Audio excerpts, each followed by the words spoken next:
Sahabat RTV, bukan tanpa sebab suatu kejahatan bisa terjadi akibat dipicu oleh berbagai alasan seperti dendam, sakit hati hingga faktor bisnis atau ekonomi. Ada kalanya hubungan antara sesama manusia tak selalu berjalan harmonis. Disinilah perlu adanya mediasi dan komunikasi agar konflik yang terjadi tak berakhir prahara. Laporan ini sekaligus menutup perjumpaan kita kali ini dan tentunya kami juga kembali mengajak Anda untuk terus menerapkan protokol kesehatan seperti memakai masker, menjaga jarak, serta mencuci tangan dengan sabun di air mengalir untuk menekan penyebaran virus corona. Tetap saksikan program Tembak Crime setiap Senin pukul 23 waktu Indonesia bagian Barat hanya di RTV. Saya Stefani Deversa, salam Tembak Crime, menumpas kejahatan.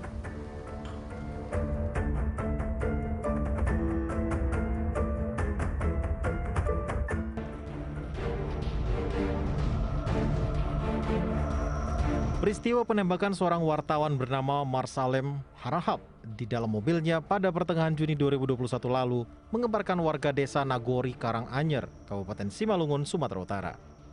Marsalem yang juga pemilik salah satu media online di Siantar, Sumatera Utara ini tewas di lokasi kejadian dengan luka tembak di bagian perut. Polisi bergerak cepat menangkap 3 pelaku yang terlibat dalam tewasnya Marsalem. 3 pelaku yakni seorang pengusaha tempat hiburan malam berinisial S dan 2 eksekutor yakni YFP serta seorang oknum anggota TNI berinisial A. Penembakan yang menewaskan Marsalem dilatar belakangi masalah sakit hati tersangka S karena korban kerap membuat pemberitaan terkait tempat usaha pelaku dan juga meminta sejumlah uang.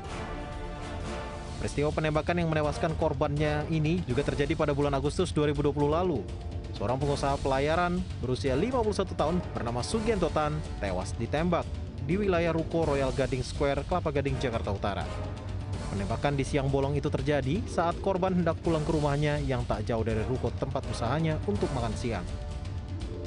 Korban yang baru berjalan 50 meter dari kantornya dibuntuti seorang pria tak dikenal yang langsung mengeluarkan senjata api dan meletuskannya ke arah korban. Korban meregang nyawa akibat tubuh dan kepalanya dihujani timah panas dari senjata api pelaku. Menilik peristiwa itu, kriminolog Luki Nurhadianto menilai kasus penembakan yang melibatkan eksekutor atau pembunuh bayaran dapat dikategorikan sebagai pembunuhan berencana dan dilakukan oleh seseorang yang profesional. Saat menggunakan senjata api ini menjadi pilihan yang paling utama dilakukan oleh pembunuh yang dalam tanda kutip bersifat profesional. Jadi mereka sudah menyiapkannya, terus kemudian bisa mudah didapatkan dalam arti mereka bisa mendapatkan secara ilegal. Terus yang ketiga adalah saat kemudian menggunakan senjata api, esensi dari pembunuhan itu bisa lebih didapatkan. Maksudnya adalah saat kemudian pelaku ditembak itu akan ada penanda bahwa ini adalah perbuatan dari kami. Ini adalah jika kamu tidak melakukan kewajiban yang sudah disepakatin. Yang paling parah adalah yang keempat bahwa ini menandakan simbol-simbol tertentu dari pembunuhan yang terjadi. Simbol apa? Jika kita bisa simpulkan adalah tidak cukup jika dilakukan dengan 1-2 tembakan, tapi perlu ada tembakan bahwa ini menandakan eksistensi dari bisnis yang memang mereka sedang jalani. Luki menambahkan, peristiwa yang menewaskan Marsalem Harahap dan Sugianto merupakan bentuk kejahatan di mana korban sejak awal memang sudah menjadi target pembunuhan. Memang akses senjata api ini menjadi dalam tanda kutip dalam konteks kejahatan adalah benda yang prestis ibaratnya. Saat kemudian kejahatan pada umumnya dalam konteks street crime itu marak dilakukan dengan misalnya pisau, terus kemudian golok, terus kemudian atau apapun gear dan lain-lain. Tapi dalam konteks senjata api ini meskipun dalam konteks begal juga dilakukan, tapi dalam konteks ini berbeda.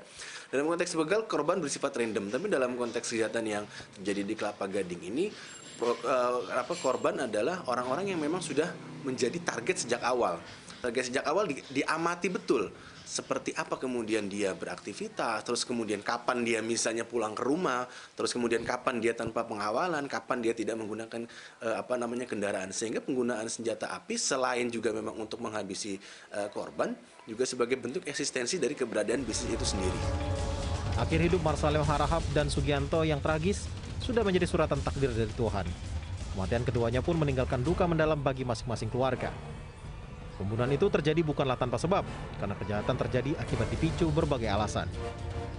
Hubungan antara sesama manusia dalam berbagai hal memang tak selalu berjalan harmonis.